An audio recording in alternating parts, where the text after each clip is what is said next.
सूर्य और वायु की कहानी। एक बार की बात है, एक दिन सूर्य और हवा में अचानक विवाद होने लगा। दोनों इस बात पर बहस करने लगे कि उन दोनों में सबसे अधिक शक्तिशाली कौन है। वायु बड़ी ही घमंडी और जिद्दी स्वभाव की थी। उसे अपनी शक्ति पर बड़ा ही गुरूर था। उसका मानना था कि वह अगर तेज गति से बहने लगे तो बड़े बड़े पेड़ों को उखाड़ सकती है।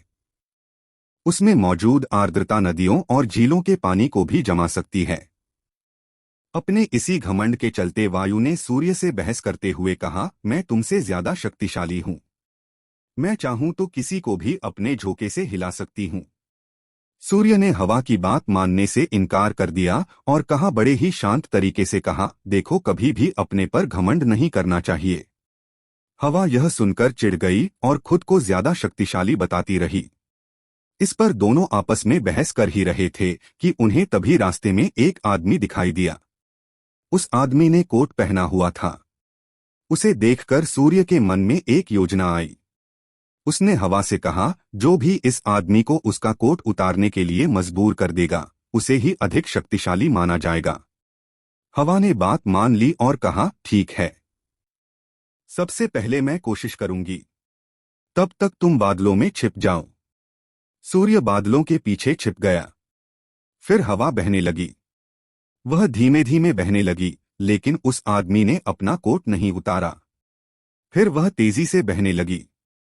हवा तेज होने की वजह से उस आदमी को ठंड लगने लगी और उसने अपने कोट से शरीर को अच्छे से लपेट लिया। बहुत देर तक ठंडी और तेज हवा बहती रही, लेकिन उस आदमी ने अपना कोट नहीं उतारा। अंत में हवा थककर शांत हो गई। इसके बाद सूर्य की बारी आई। वह बादलों से बाहर निकला और हल्की धूप करके चमकने लगा। हल्की धूप होते ही उस व्यक्ति को ठंड के तापमान से थोड़ी राहत मिली तो उसने अपना कोट ढीला कर दिया। इसके बाद फिर सूर्य तेजी से चमकने लगा और तेज धूप निकल गई। तेज धूप होते ही आदमी को गर्मी लगने लगी और उसने अपना कोट उतार दिया। जब हवा ने यह देखा तो वह खुद पर शर्मिंदा होने लगी और उसने सूर्य के सामने अपनी हार मान ली। इस तरह घमंडी वायु का अहंकार भी टूट गया।